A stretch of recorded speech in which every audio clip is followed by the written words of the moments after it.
Right decision to go for it, or would you have rather them see them punt him and try to make him go? Obviously, it worked out, and I get the hindsight type thing, but if it didn't work out, it would be a huge question of that decision, similar to the Vikings game that ended up he made the wrong decision. All those things, But like in that moment, do you remember like what you wanted them to do? Go for it on 4th and 3, punt it, force a long field goal. Like I don't know. I personally wanted them to go for it. And for the same reason. I mean, my rationale doesn't change here. I think that you go to win the game. All they need is 3 yards to win the game guaranteed. Yep.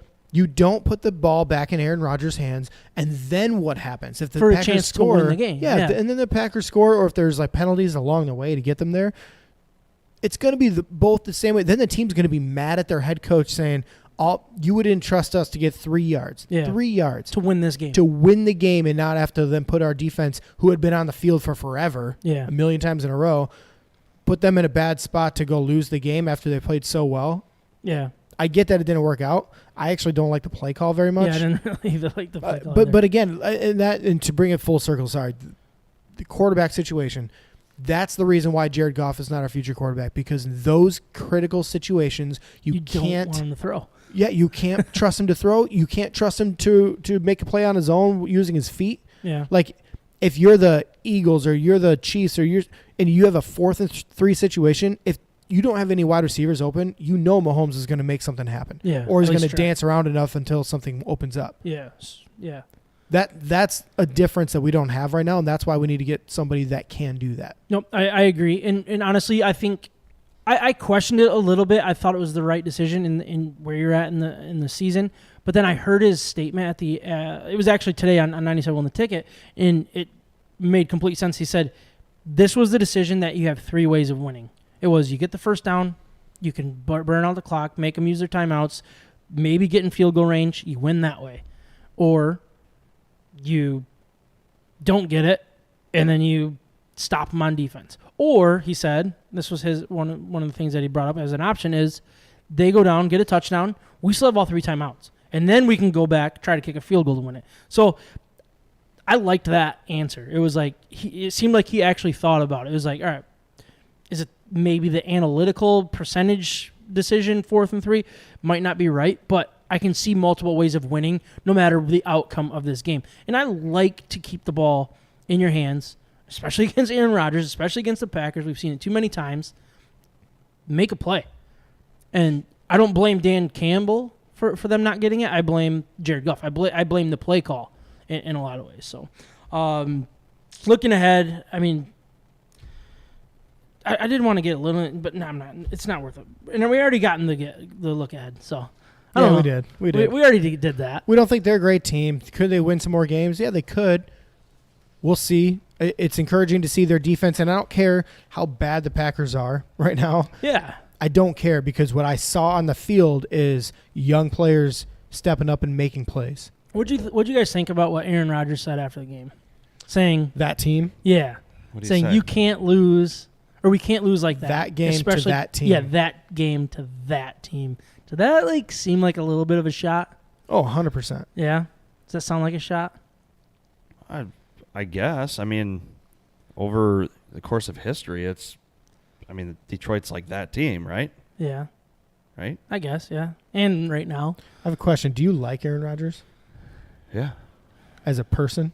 As a person? I don't know him as a person. Oh. From what you know of the type of person he is, do you like him? Yeah, I like him. I listen to the Pat McAfee show. I feel bad for him on a religious standpoint. Yeah. I feel awful. Yeah. But, yeah, I mean, if you actually give time to listen to the Pat McAfee show and hear him talk, I listen to it. Yeah. He's actually super intelligent. He's relatively not funny. As intelligent as he he's thinks not he the is, but. He's not the wildly comedian that people think he is. He's funny. Or that he thinks he is. And he's intelligent. So I enjoy listening to him. Yeah. I thought he looked like a little baby out there. It's 'cause he was literally throwing a fit. He's never had this before. Like a 5 child. Yeah. Yeah, he played bad. His wide receivers played way worse. Holy crap. He awful. played bad. He played awful. He was the reason he you did. guys Well, lost that game. and he in my also opinion. just got beat. He got beat by Kirby Joseph on the one. And the first interception, that was a bad interception. Actually, all three of them were bad. Well, yeah, but that's a good topic because he was if Jared Goff throws those same 3 interceptions, I guarantee you the cast on TV would have been talking about that in a different light. Mm-hmm. They would have been throwing him under the bus, talking about he's not a franchise quarterback, and just calling him out for being a bad pass. But we heard that the first interception was bad luck. Yep. Even though he threw it off the dude's dome and didn't even see it coming. Yeah. And then the second one they said was a great play by Hutchinson. I'm like, well, he underthrew him by 7 yards. Yeah. And he threw it like a lollipop, like a little girl, like I would throw to Ari when he was a year and a half. Yeah. And to let him catch it. And then the third one, he got beat. Like, I'm not saying that was a bad throw or anything, but he got beat. Yeah. So all 3 of those were they're not. And I just go back to like his statement or quote from like 3 weeks back. He's like, people need to be sat if they're not holding up their end of the bargain. And I watched that game and I'm like, dude, you're the one that should be sat after that, because that was a very, very bad performance. It's not an Aaron Rodgers, and I'm not just saying that because I don't like Aaron Rodgers. I'm saying a Hall of Famer. You seriously sit and watch that game.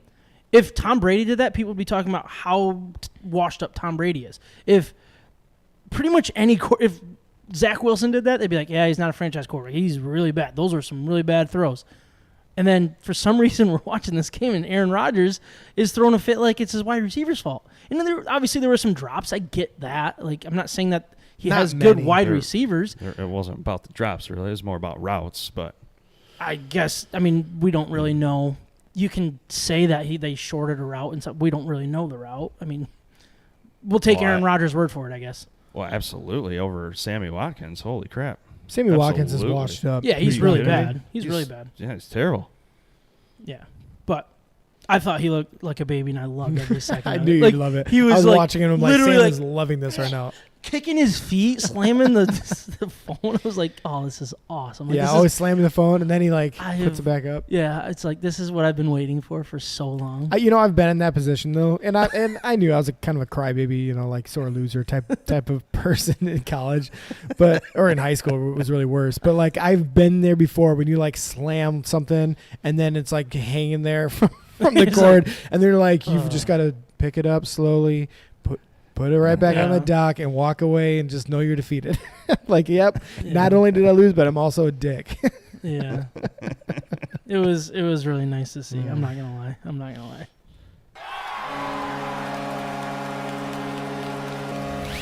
From the Red Wings to Michigan State, we're talking about it. This is State of My Sports. I already switched the page and tried to move on from my state page, but MSU went on the road against the 16th ranked Fighting Illini without 8 players due to the suspension and won 23-15. Peyton Thorne went 19 of 29 for 182 yards, 2 touchdowns, and another interception, with 5 catches for Jaden Reed with 68 yards and a touchdown. Jalen Berger led the way on the ground with 15 carries for 81 yards. Defensively, the numbers were not great, allowing Chase Brown to run for 136 yards on 33 carries, and quarterback Tommy DeVito to go 25 of 37 for 288 yards and 2 touchdowns. But they made the big plays in the moments, and they got the win. And look, none of us gave them a fighting chance basically in this game. I don't think anybody thought they would win, let alone compete. And they responded, and it reminds me a lot of that Wisconsin game, where they, even when their backs were against the wall, like, they just kept fighting. And we all know, I wonder how good of a coach Mel Tucker actually is, but the 2 wins, the Wisconsin win and this win, are important wins. They are wins that I think gives hope still to what Mel Tucker could be as a coach and what he's going to do to build this program back up, if you will. You know what I mean? Like, I'm not saying this is a program-changing win by any means, because those are like the top 5 wins, the top 10 wins, and like the really big upsets, if you will. It's definitely a good ranked win. But it is. And it's exactly what this team needed in this moment. I still question a lot of the decisions that were made, a lot of the play calling, and their defense still looks really bad. I don't know how they win this game when you look at it on paper. But in the moment, they made the big plays, and they got a good win.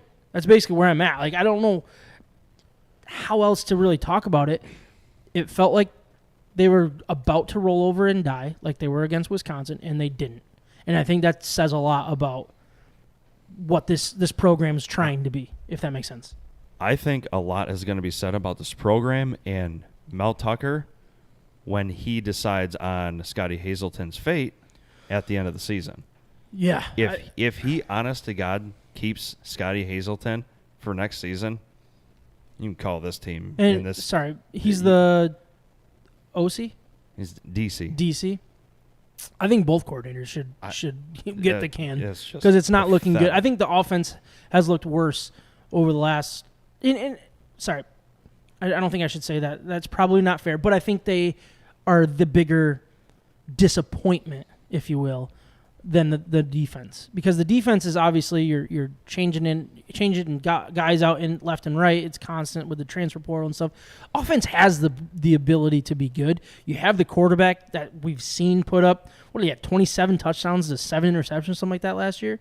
He had incredible numbers last year. Yeah, he's been good. You have that. You have his best wide receiver coming back. You have Keon Coleman, who's I think a legitimate wide receiver. You have those guys, and it hasn't looked good at all. That's the line play. Yeah, I agree with that. But I think the offense has let this team down just as much as the defense, because they should have been more competitive in some of these games because of the offense. You know what I mean? I think football is a tricky sport to judge because of the limited game. So you can just be in a rut. You can have a bad stretch and ruin a season of football. And I think that could be a scenario that State has been going through this year. And I agree, because it's an important win for this game because it's against a ranked opponent who you should not beat on paper, and it might have the team buying back into the message all along. Yep. Look, if you play like this, the way that we have it set up, if you fully buy into our system, then we're going to make you something special, more than you are on your own, right? And that's the message that works in college. Yeah. That's what Michigan always wanted. As you come here, you're a champion. That's because you're in this system doing it our way, and it's the right way, and buy in all the way, and we're gonna make you something special. I think MSU and the Detroit Lions are mirror images of each other.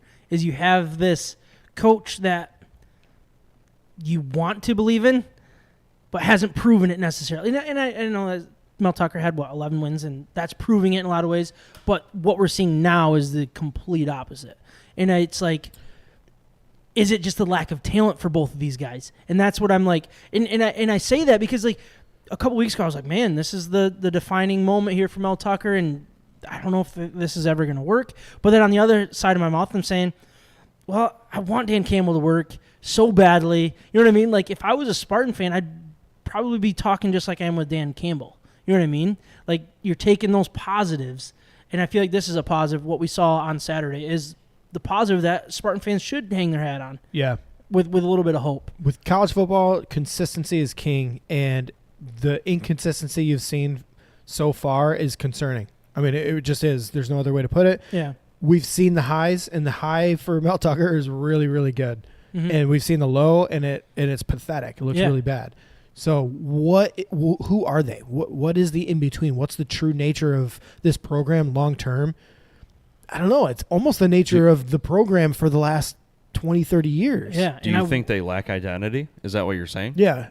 With this team, yeah. Last year they had Kenneth Walker and they had identity. Yeah. Even their defense was built around that. But isn't that sad to say that the identity was solely derived from one player? That's it? Oh, that's what I'm saying. Yeah. That's what I'm saying. You have to have the makeup be more than just random, people that you have on your team. Yeah. Or the mix that you have. You need to have it based on something more than that. Right. And it's maybe it's by getting all your players to buy in. Maybe it's recruiting. Maybe it's something. I don't know. Whatever it is, they're missing something to have that consistency.